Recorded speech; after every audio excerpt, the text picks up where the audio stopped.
Egipto, uno de los imperios más impresionantes que el mundo ha conocido. Creemos que conocemos Egipto. El terrible y despiadado poder de los faraones. Las tumbas de oro. Los increíbles logros de ingeniería que desafiaban los límites de la tecnología. La verdad es mucho más intrigante. El antiguo Egipto no fue solo un imperio, sino muchos, cada uno de ellos gobernado por faraones que se enfrentaban a retos diferentes y escribieron diferentes capítulos de la historia de la civilización humana. Esta es la historia de uno de los mayores innovadores de la historia. El maestro constructor de pirámides del Imperio Antiguo, Jufu. No es un cuento de hadas sobre crueldad tiránica e ingeniería milagrosa, sino la historia de un pueblo con una inquebrantable fe en un solo hombre. Es la historia épica de una nación que sacrificó a lo mejor de 2 generaciones. Y de cómo esas décadas de sangre y sudor crearon la primera época de un imperio mundial.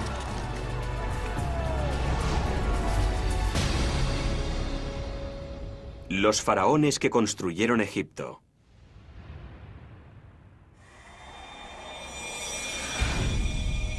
Durante casi 4000 años, la Gran Pirámide de Giza fue la estructura de fabricación humana más grande del planeta.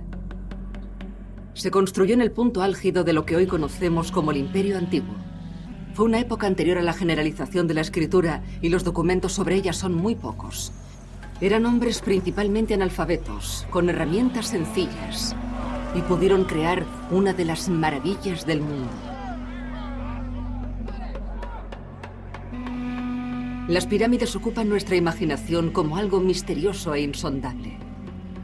Para entender la Gran Pirámide, tenemos que entender a una sombría figura de la historia, un enigmático faraón llamado Jufu.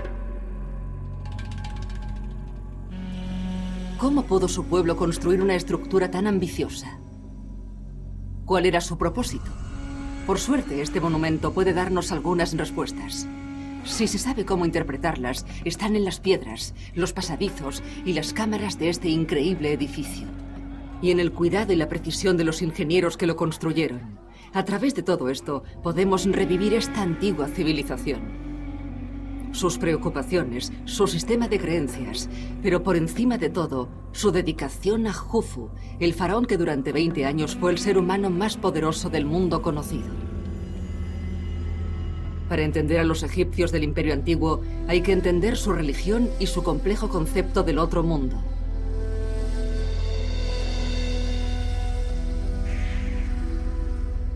En 2500 años antes de Cristo, Sneferu, el primer faraón de la cuarta dinastía egipcia, moría.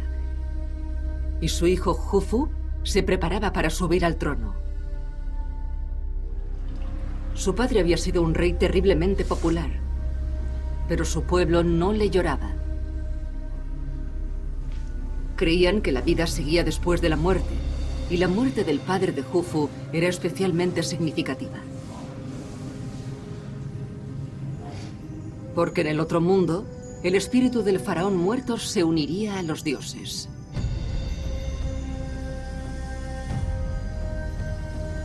Desde la muerte, el espíritu del faraón podía influir en los dioses, animarles a cuidar a los vivos y cuando llegara el momento, guiar a sus espíritus hacia el otro mundo.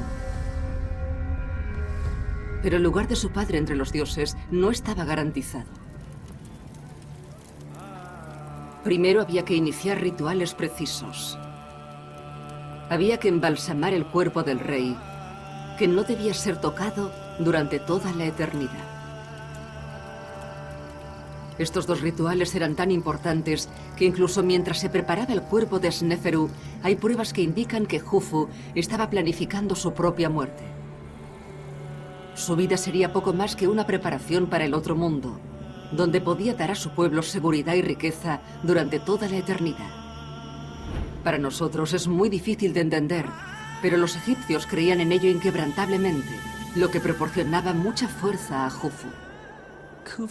Jufu tiene más poder y más autoridad que cualquier otro gobernante de la historia egipcia. Puede que incluso de la historia mundial. Es un dios viviente con un poder absoluto sobre sus súbditos.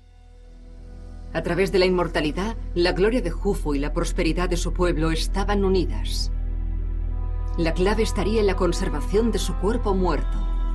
Y ningún faraón en la historia hizo más para asegurarse de que su momia estaría a salvo que el padre de Jufu, Sneferu.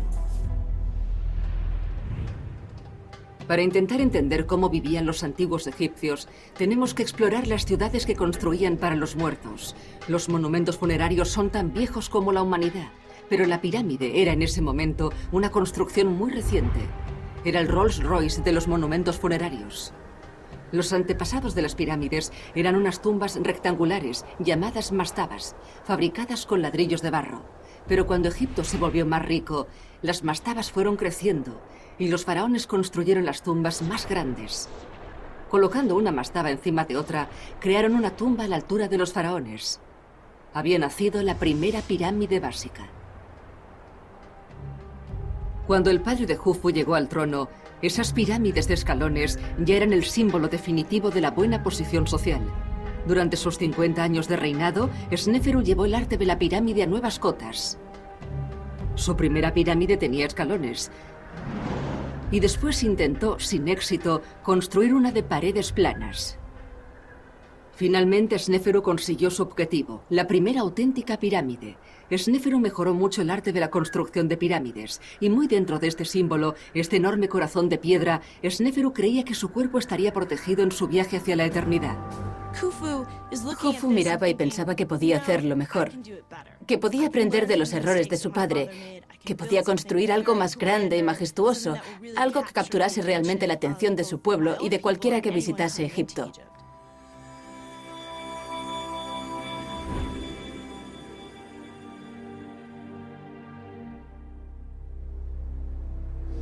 Los hijos de los hombres poderosos a menudo quieren marcar su propio territorio, tener un impacto visual sobre el paisaje. El nuevo faraón Jufu escogió construir su pirámide al norte de la antigua capital egipcia, Menfis, sobre una meseta de Giza, donde nunca se había enterrado a un rey. Sería la mayor estructura de piedra que el mundo había visto. El padre de Jufu murió creyendo que había perfeccionado la pirámide. Pero Jufu quería llevar esa forma de arte a la última expresión y cimentar su propio lugar en la eternidad. Dedicaría todos los recursos de la nación a su mastodóntico proyecto. Este es un monumento que Jufu construía para decir: aquí estoy, miradme, soy el rey, tengo poder, tengo riqueza. Por otro lado, también era su tumba. Y Jufu pensaba que necesitaba un lugar en el que pudiera transformarse, desde el que pudiese elevarse hacia el otro mundo y unirse a los dioses. El proyecto costaría una fortuna, pero Jufu era increíblemente rico. La fuente de la prosperidad de Egipto era uno de los mayores ríos del mundo, el Nilo. El río estaba lleno de peces, percas y bagres. Era una ruta comercial clave. Y sus crecidas anuales daban a los granjeros egipcios un agua milagrosa y una tierra increíblemente fértil. Egipto es el regalo del Nilo. El resto de Egipto es un gran trozo de desierto. El Nilo es el torrente sanguíneo de Egipto, su autopista. El motivo por el que Egipto sobrevive en mitad del mayor desierto del mundo, el Sáhara. Pero a pesar de su riqueza, el éxito no estaba asegurado.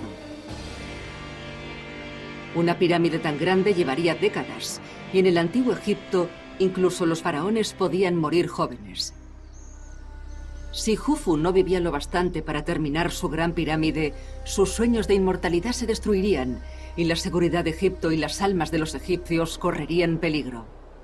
Incluso siendo joven era muy importante que Jufu empezara a hacer su pirámide y la terminara durante su vida. No sabía cuánto tiempo gobernaría, podía morir en cualquier momento. Los egipcios creían que la relación privilegiada de su faraón con los dioses estaba íntimamente relacionada con la generosidad del Nilo. Que el Nilo creciera se debía en parte a que las cosas funcionaban bien en el mundo en un sentido cósmico. Los dioses estaban tranquilos, estaban contentos, las cosas se hacían bien. Pero si Jufu quería una pirámide que asombrara a los dioses, necesitaría gran cantidad de mano de obra. Unos 25.000 jóvenes sanos. sería la mayor movilización de gente de la que había sido testigo Egipto. ¿De dónde los sacaría? Jufu poseía miles de esclavos extranjeros de sus incursiones en Libia y Nubia. Y siempre se ha creído que esos prisioneros construyeron la Gran Pirámide. La historia encaja con nuestras fantasías en Technicolor sobre las maravillas egipcias construidas gracias a la sangre y el sudor de los esclavos, a sus vidas rotas. Pero no es cierto. Los actuales análisis del ADN tomado de los trabajadores demuestran que no eran extranjeros, sino egipcios. Gente libre. Y ahora creemos que había buenas razones para que Jufu no tuviera que obligarles a trabajar en su gran proyecto. Ser alguien que ayudaba a garantizar que el faraón llegase con éxito al otro mundo era una contribución importante para la sociedad. Formaba parte de una póliza de seguro cósmica. Si como egipcio querías asegurarte de que el rey estuviese bien enterrado, trabajar en su pirámide era de una gran importancia personal. Cada trabajador se involucraba emocionalmente en la realización del proyecto. La relación de Jufu con su pueblo era mucho menos tiránica y mucho más paternalista de lo que se creía. Pero durante mucho tiempo fue difícil entender por qué tantos granjeros egipcios podían dejar de producir comida sin mermar la economía egipcia. Actualmente, los egiptólogos creen que la respuesta está en el flujo y el reflujo estacional del río. Los egipcios organizaron la construcción en base a la estación de crecidas del río. Las crecidas hacían que los granjeros dejaran de trabajar hasta 4 meses al año. Si se organizaba el calendario con precisión, Jufu podía ofrecer una alternativa atractiva. Las crecidas anuales del Nilo eran muy importantes para la construcción de la pirámide, porque cuando el río se desbordaba, había 3 o 4 meses del año en los que los campesinos no podían trabajar la tierra. Así que el rey fue listo y lo organizó todo para que durante esos 4 meses en los que igualmente no tendrían trabajo, pudiesen sacar algún provecho. Organizar los periodos de más trabajo de construcción durante los periodos de crecida era una solución que hacía feliz a todo el mundo. El Nilo crecido era también el medio más eficaz para transportar hombres y materiales. Esta antigua vía fluvial, de más de 6.600 kilómetros de longitud, alimentaba el gran proyecto de Jufu. Como el lugar de construcción, en Giza, estaba a casi 8 kilómetros de sus orillas, los ingenieros prepararon un sistema de canales a través de los campos que los separaban. El edificio que iba a ir tomando forma era más que una tumba y una fortaleza. Su diseño estaba imbuido de un poderoso simbolismo religioso.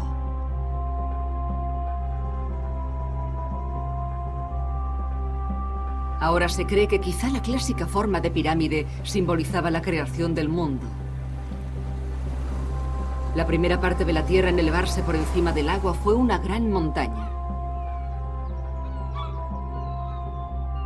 Los egipcios la llamaban Tak-Yenen y la convirtieron en uno de sus dioses. Como el jardín del Edén, ese lugar era armonioso y pacífico, un paraíso terrenal.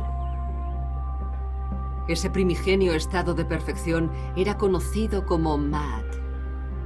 La forma de la pirámide imita la tierra emergida y representa ese estado perfecto. Maat es básicamente verdad u orden, los buenos modos como lo opuesto al caos. Así que para los egipcios era el Maat, el orden, contra el caos. Y el mundo siempre era caótico y el rey tenía que mantener el equilibrio entre los dos. La pirámide de Jufu tenía que seguir estrictamente las reglas del Maat. Era la chispa mágica que transformaría un gran montón de piedras en una escalera hacia la otra vida. Su primera e importantísima acción fue alinear la pirámide con los cielos, el hogar de los dioses.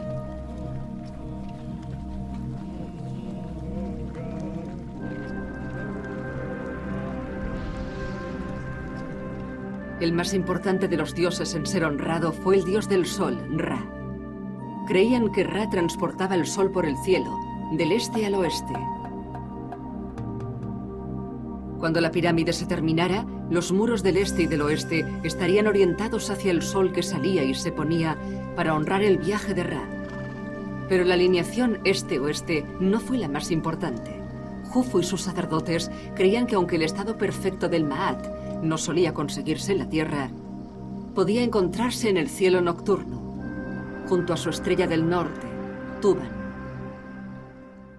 Al diseñarla para que apuntase a la estrella del norte, conseguían una conexión más fuerte entre su propia conservación del orden y el orden en el cielo.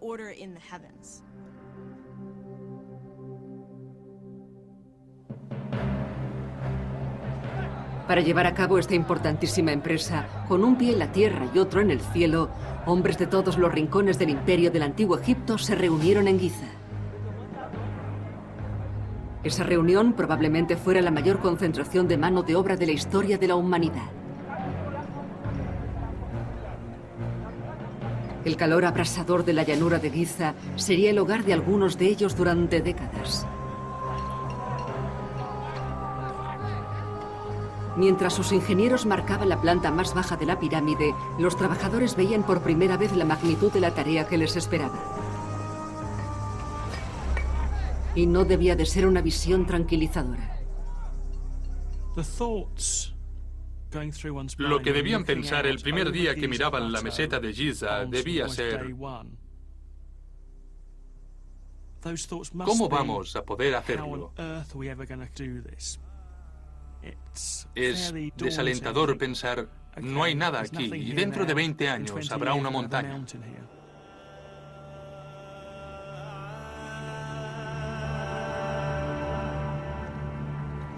Esos hombres no solo tenían que construir la pirámide antes de que muriera Jufu, sino que además tenían que construirla a la perfección.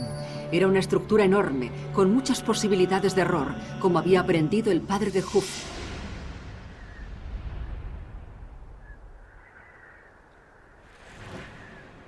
Sneferu había conseguido la primera pirámide perfecta con la pirámide roja, pero por el camino cometió graves errores.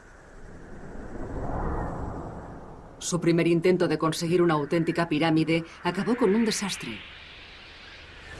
Situó la estructura en una zona de desierto cuyos cimientos no eran del todo estables. Al elevar los lados, los cimientos empezaron a resquebrajarse.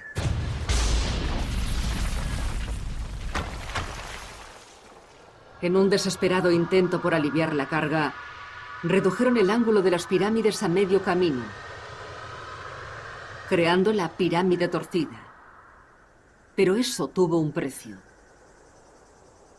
La clara forma imperfecta de la pirámide rompía las reglas de Maat y la devaluaba como maquinaria de resurrección.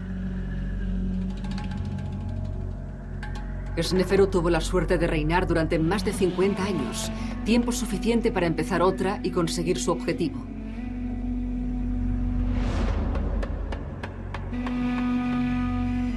Pero Jufu no podía permitirse ese lujo.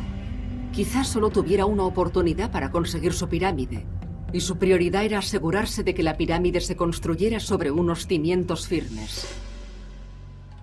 Jufu no quería repetir los errores que había cometido su padre. Buscaba un sitio donde los cimientos de piedra caliza fueran un poco más fuertes, donde pudiera aprovecharlos para construir un monumento enorme. Por eso, en una tierra principalmente compuesta por barro y arena, los investigadores de Jufu descubrieron el lugar perfecto en la rocosa meseta de Giza. Los cimientos de Giza le prometían solidez a Jufu, pero también tenían otra ventaja: una inagotable cantidad de piedra caliza de primera calidad.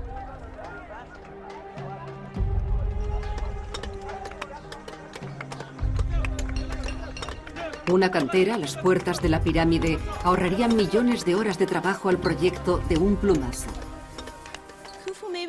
Jufu debió pensar que sus hijos también podrían construir allí, que podría iniciar una generación de tumbas en ese lugar, porque la meseta era enorme. Y podía colocar a sus trabajadores cerca. Podía alojarlos al borde de la meseta, cerca de la zona de cultivo. Un lugar como ese tenía un montón de cosas a su favor.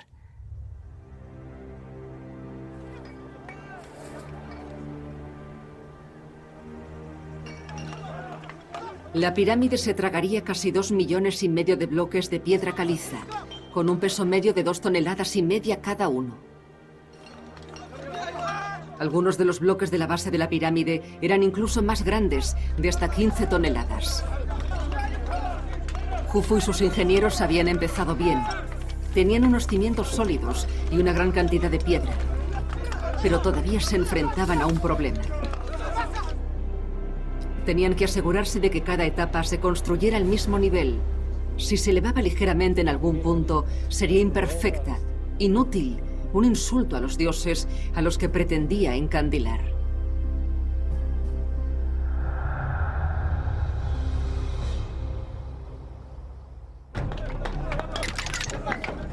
Los egiptólogos creen que los ingenieros utilizaban un sistema de nivelación básico pero eficaz. Se fijaban 2 trozos de madera de la misma longitud a un travesaño, creando un triángulo isósceles, y se hacía una marca en la mitad del travesaño. Una plomada colgada del vértice hacía intersección en el travesaño, en la marca, solo cuando se colocaba una superficie nivelada. El instrumento, llamado nivel de escuadra, permitía a los ingenieros comprobar que todas las piedras estaban perfectamente horizontales. El aparato era sencillo, pero increíblemente eficaz. Cuando el gran proyecto de Jufu empezó a tomar forma, cada lado de la base de la pirámide, más largo que 2 campos de fútbol, estaba casi perfectamente horizontal, desviándose de la perfección menos de 3 centímetros.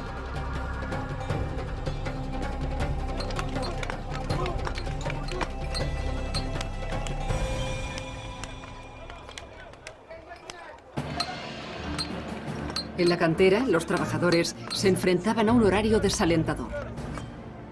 En una semana de 10 días, solo tenían un día de descanso. Sabemos que los equipos de los hombres de las canteras cortaban y entregaban un bloque de piedra cada 3 minutos para la pirámide.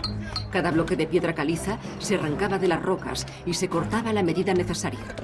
Tenían herramientas muy sencillas, mazas y cinceles primitivos fabricados en cobre, un material relativamente blando. Por suerte, la piedra caliza es más fácil de cortar que muchos otros tipos de piedra. Los antiguos egipcios usaron las mismas herramientas para cortar piedra durante siglos y pasarían otros 500 años antes de que empezaran a usar el bronce y crearan una nueva generación de herramientas mucho más duras. Como sus antepasados, los constructores de Jufu confiaban en su insistencia y en la cantidad de hombres que tenían para conseguirlo. Lo fundamental de la tecnología egipcia de la época era la tecnología práctica. No les interesaban las especulaciones. ¿Qué necesitamos para hacer el trabajo? Eso era todo lo que pensaban. Cuando las piedras estaban preparadas, los trabajadores de la cantera las llevaban hasta el lugar de la construcción. Aunque la cantera estaba cerca de la pirámide, era una tarea mastodóntica, ya que muchas de las piedras pesaban varias toneladas. ¿Cómo llevaron 6 millones de toneladas de piedra hasta las caras de la pirámide emergente? Nuevamente, parece que la solución fue sencilla y práctica.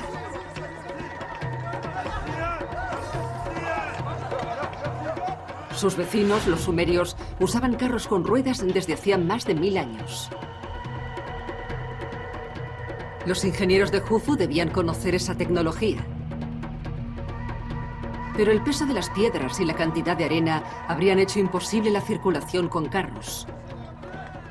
Los egipcios optaron por la solución más directa.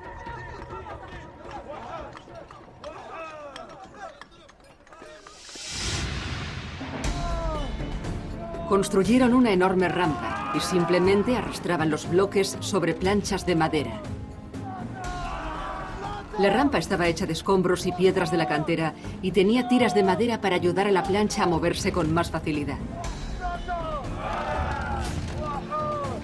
El sistema de rampas y planchas existía desde hacía al menos un siglo y permitía que 20 hombres subieran bloques de piedra de 2 toneladas a las caras de la pirámide.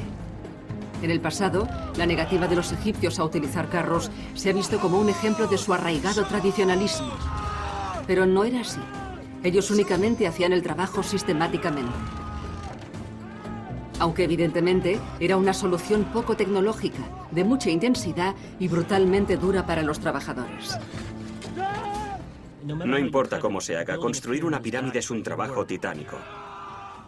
Tenemos los huesos de algunos de los hombres que construyeron estas pirámides y todos muestran la presión de la construcción.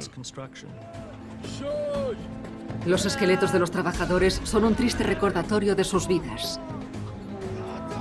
Los huesos rotos o deformes, miembros amputados, columnas deterioradas. Las pruebas sugieren que la esperanza de vida de los hombres era de solo 32 años, a diferencia de los 55 de los miembros de la nobleza.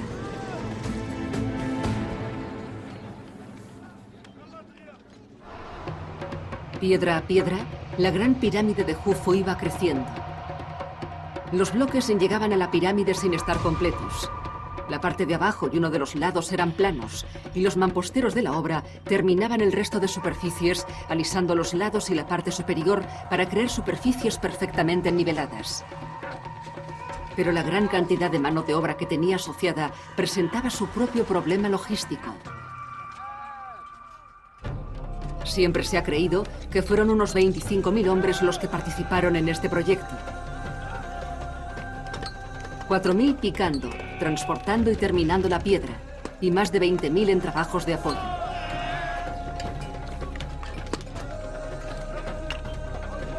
Durante un año, eso suponía que 1 de cada 30 hombres de la población de Egipto trabajaba en la pirámide. Uno de los descubrimientos más interesantes de años recientes, un lugar donde sentirse muy cerca de los trabajadores desaparecidos, es el pueblo de los trabajadores. Nuevamente parece que la solución de Jufu fue pragmática y decidida. Ordenó que se construyera un pueblo entero a 800 metros de la pirámide. Para algunos, como los mamposteros y otros maestros artesanos, fue su hogar durante más de 20 años. El alojamiento era sencillo, pero el pueblo tenía una infraestructura muy sofisticada, con panaderías, tiendas de arcilla y bares, e incluso maestros y médicos. Las escrituras de los egipcios más normales muestran que había un auténtico espíritu de comunidad y un animado ambiente callejero. Si ibas a la pirámide a trabajar durante 2, 3 o 10 años, tenías a toda tu familia allí. Tus hijos iban a la escuela. Tenías instalaciones médicas y había lugares para divertirse. Las mujeres tenían trabajo, así que era una ciudad grande y muy próspera. Cada trabajador tenía una ración diaria de 10 barras de pan por familia y otra muy generosa de cerveza. Para los campesinos era una vida increíble. Toda la gente que trabajaba para el rey estaba bien alimentada, mucho mejor que si se hubieran quedado en casa como campesinos, porque el rey les daba carne, pescado, pan y cerveza, y raciones extra que podían enviar a su familia más lejana. Así que realmente obtenían comida digna de un rey. Organizar a esos miles de hombres en una fuerza de trabajo coherente y eficaz era quizás el mayor reto. Los egipcios consiguieron un gran nivel de coordinación, eficacia y camaradería que aventajaría muchos proyectos modernos de construcción. Era su capacidad de organización, porque una muchedumbre no habría podido construir ninguna de las pirámides, aunque les hubieran dado un siglo de tiempo. Los capataces idearon una compleja cadena de mando que hacía que todo funcionara como un mecanismo de relojería. Dividieron la fuerza de trabajo principal, de 4.000 hombres, en 2 equipos. Esos equipos se dividían en 2 bandas, y así sucesivamente hasta llegar a unidades de 10 personas. El sistema se aseguraba de que cada hombre supiera cuáles eran sus objetivos diarios y ante quién tendría que responder. No era una coincidencia que esas unidades de 10 hombres fuesen la cantidad ideal de trabajadores para ocuparse de un solo bloque, consiguiendo así que cada unidad fuese la fuerza motriz de la construcción. Dividir a los trabajadores en esos pequeños grupos hizo que el trabajo fuese más fácil de controlar y tuvo un beneficio extra. Sus supervisores podían aumentar el ritmo de trabajo creando pequeñas competiciones. El primer equipo en llegar al objetivo del supervisor ganaría una ración extra de cerveza.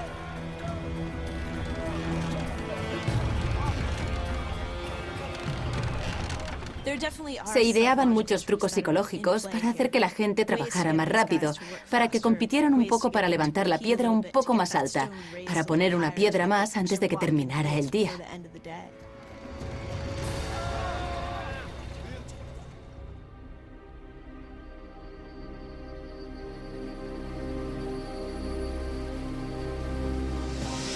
Debía parecer un proceso lento y penoso.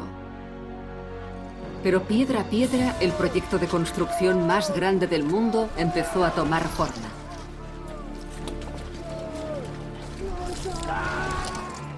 En el Imperio Antiguo, el faraón era una figura muy remota, un rey dios.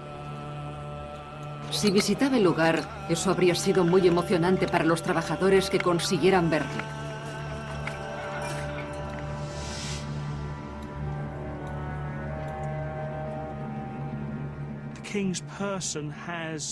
El rey en persona tenía una especie de aura sobrenatural. Así que si trabajabas en la pirámide y él aparecía, eso sería algo para contarle a tus nietos. Cuando los cimientos estuvieron en su sitio, la pirámide llegó a un momento crítico.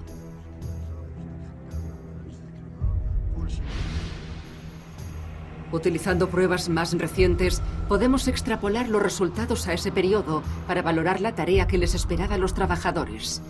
En lo que se convertiría en el corazón de la pirámide, los ingenieros construyeron la cámara funeraria de su faraón. Alojaría su cuerpo momificado y los valiosos objetos rituales que acelerarían su viaje al más allá. Cosas de oro, brillantes y exquisitas, que los saqueadores de tumbas, aventureros y arqueólogos han tenido tantas ganas de descubrir a lo largo de los siglos. Aunque Jufu esperaba unirse a los dioses a su muerte, era vital que su cuerpo permaneciera conservado e intacto. Si se movía o se dañaba, su alma eterna perecería, dejando a su pueblo desprotegido y su cuerpo descompuesto fuera del paraíso. Paradójicamente, la simple visión de la pirámide publicitaba a kilómetros de distancia su tumba llena de tesoros, convirtiéndola en un imán para los ladrones de tumbas. La primera pirámide de Egipto, la pirámide de escalones, fue creada por el faraón Djoser. Para proteger su momia, hizo que sus constructores excavasen 30 metros en los cimientos por debajo de la pirámide para crear una cámara funeraria secreta. Pero a principios del siglo XIX, cuando unos viajeros oportunistas llegaron a su interior, descubrieron que había sido saqueada por los ladrones. Cuando los arqueólogos pudieron al fin entrar en la cámara en los años 30, apenas encontraron unos tristes fragmentos de la momia del faraón. Jufu no quería correr el mismo destino. Así que los trabajadores de su cuarto interior se aseguraron de que los pasadizos principales se pudieran bloquear con rocas después del entierro. Para disuadir a los ladrones, sus ingenieros construyeron la cámara fúnebre con granito. La piedra se extrajo especialmente de una cantera a 930 kilómetros. Era más dura que el acero y prácticamente imposible de penetrar. Pero la cámara era solo el principio. Su jefe de ingenieros ideó más medidas de seguridad. Cuando el cuerpo del faraón se colocara en la cámara fúnebre, 3 placas de granito caerían cuidadosamente en su sitio, sellando dentro al faraón.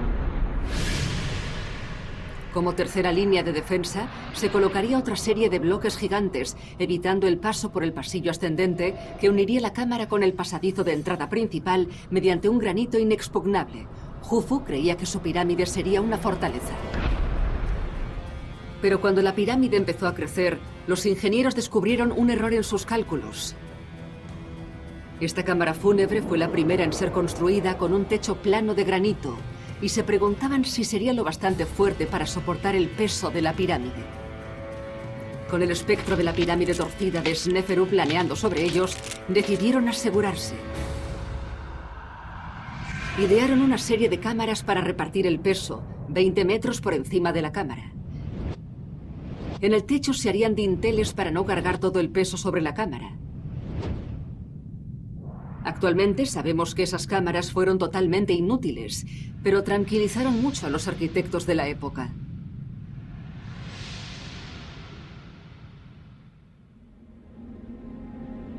Probablemente tardaron 2 décadas en terminar la pirámide.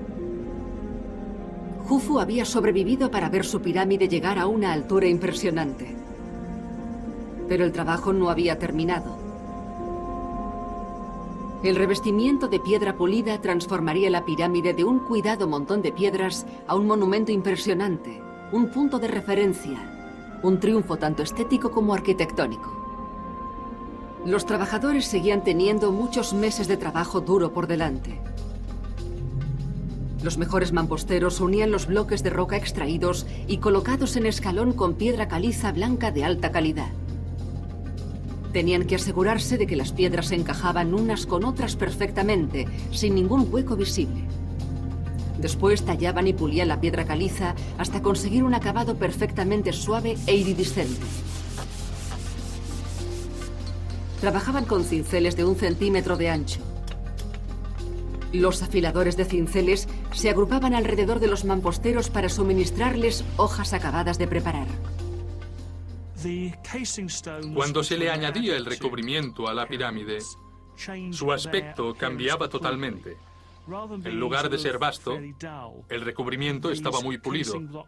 Y si el sol brillaba en la dirección adecuada, casi parecía que la pirámide brillase, como hecha de plata pulida.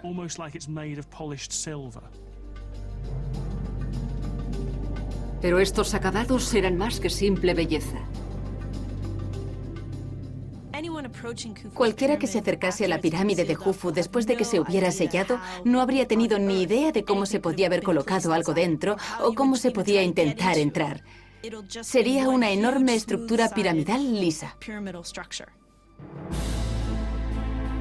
Cuando se terminó el revestimiento, este ocultaba cualquier huella de la entrada a la cámara de Jufu. Su pirámide era un rompecabezas brillante, sublime e inescrutable. Un rompecabezas que Jufu y sus ingenieros creían que era imposible resolver.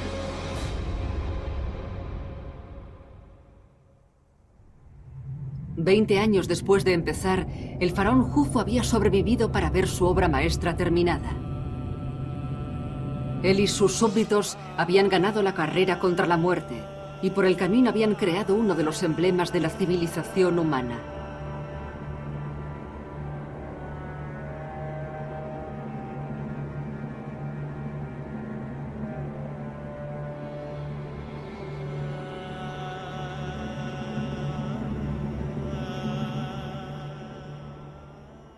Al final, Jufu fue probablemente el más audaz de los faraones.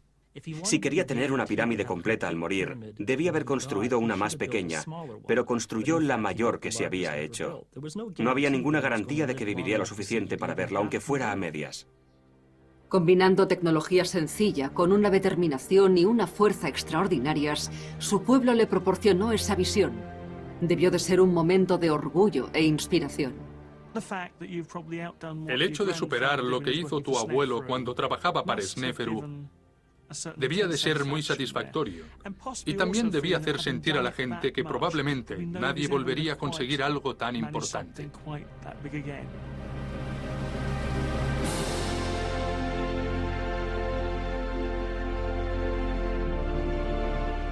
Los egipcios se regocijaban. La pirámide estaba terminada.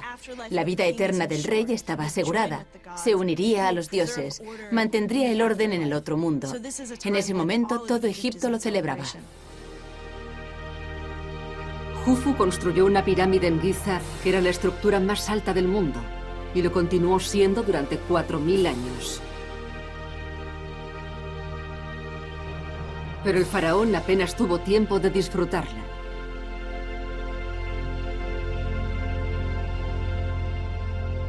Tras haber visto la pirámide terminada, contra todo pronóstico, Jufu murió. Para nosotros, todavía un hombre de mediana edad.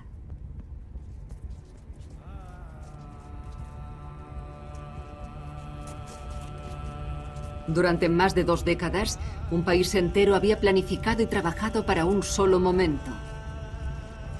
Después pondrían a su faraón a descansar en su cámara de resurrección.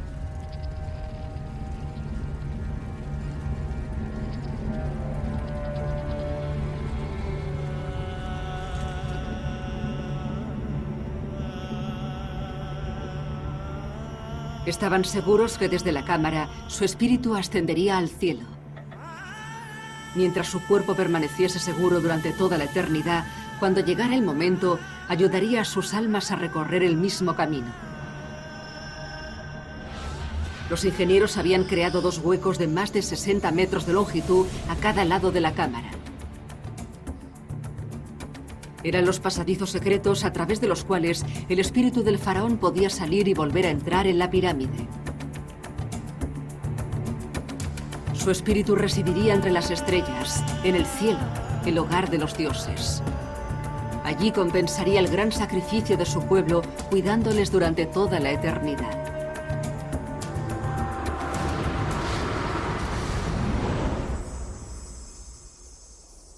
Y para las generaciones de egipcios posteriores a Jufu, debió de parecer que la gran pirámide demostraba que había valido la pena, ya que ofrecía ricas recompensas. Egipto era próspero y pacífico. El hijo y el nieto de Jufu construyeron sus propias pirámides en la meseta de Giza. Pero ninguna superó el extraordinario momento de Jufu. Continuó siendo el pináculo de los constructores de pirámides del antiguo Egipto. El valor divino de Jufu estaba asegurado. Siglos después de su muerte, seguía siendo adorado como un poderoso dios. Y se ha sugerido que la esfinge, mundialmente famosa y todavía totalmente enigmática, pudo haberse tallado como homenaje al ahora legendario rey dios. Tras el reinado de Jufu, Egipto disfrutó de casi 400 años de paz y prosperidad sin pausa. El país era estable y el pueblo dormía tranquilo por la noche, con el estómago lleno. Pero pronto el hechizo tuvo que romperse. El río Nilo, el corazón de Egipto y la fuente de toda su riqueza, empezó a secarse.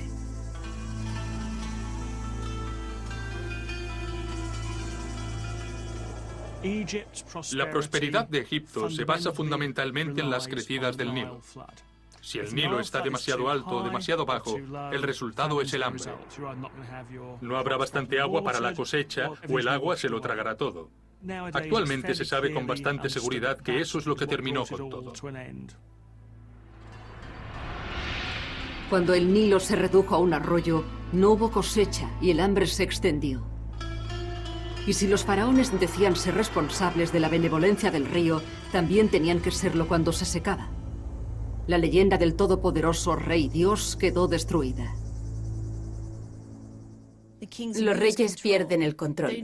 Ya no les ven como seres fuertes y poderosos, como lo fue Jufu en su época. No pueden controlar lo que ocurre.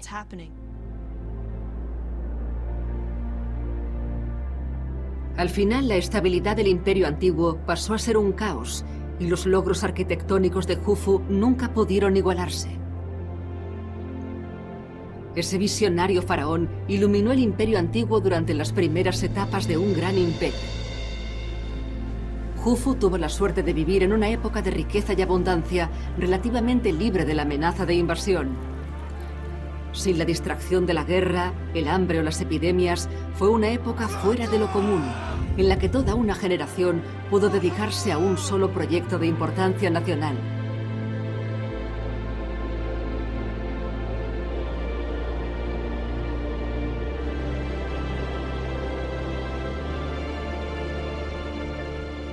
Pero el propósito fundamental de la pirámide era enviar a su faraón a la inmortalidad. Y para conservar el cuerpo del rey, construyeron la mayor fortaleza de la historia.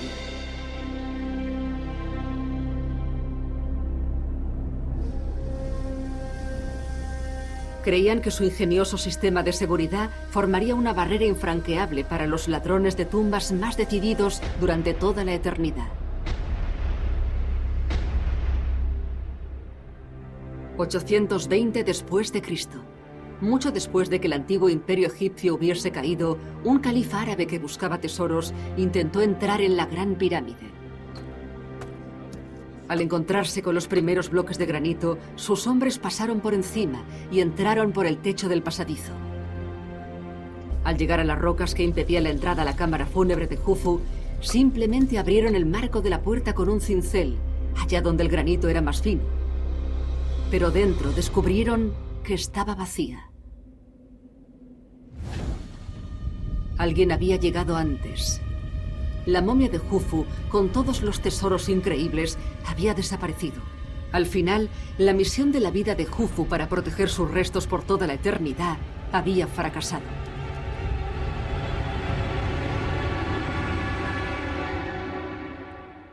Jufu no está teniendo una buena vida en el más allá. Para él, lo único importante de construir la pirámide era llegar al otro mundo. Eso era muy importante. Y como los restos no han durado, su trabajo quedó totalmente incompleto. Al final, Jufu y su pueblo fueron traicionados por los descendientes de nuevas civilizaciones que ellos solo podían imaginar. Sus planes, cuidadosamente trazados para conservar el cuerpo del rey en una obra de arte y conseguir así su propia inmortalidad, fueron penosamente frustrados. Pero ha perdurado. En los términos de Jufu, su alma ha sufrido porque su cuerpo ha sido destruido y su tumba violada. Pero a otro nivel, el hecho de que sepamos su nombre y que su nombre se recordase a lo largo de toda la historia egipcia, ha hecho que su alma continúe viva. Así que Jufu ha triunfado sobre la muerte, iluminó el imperio antiguo y sigue inspirando respeto a hombres y mujeres más de 4000 años después de su muerte. Siempre será recordado como el faraón más visionario de Egipto. Sus logros, analizados forensemente, nos recuerdan que debemos pensar en el Egipto antiguo como un lugar real en una época real, no como una especie de mundo mágico. Y por eso mismo es mucho más fuerte.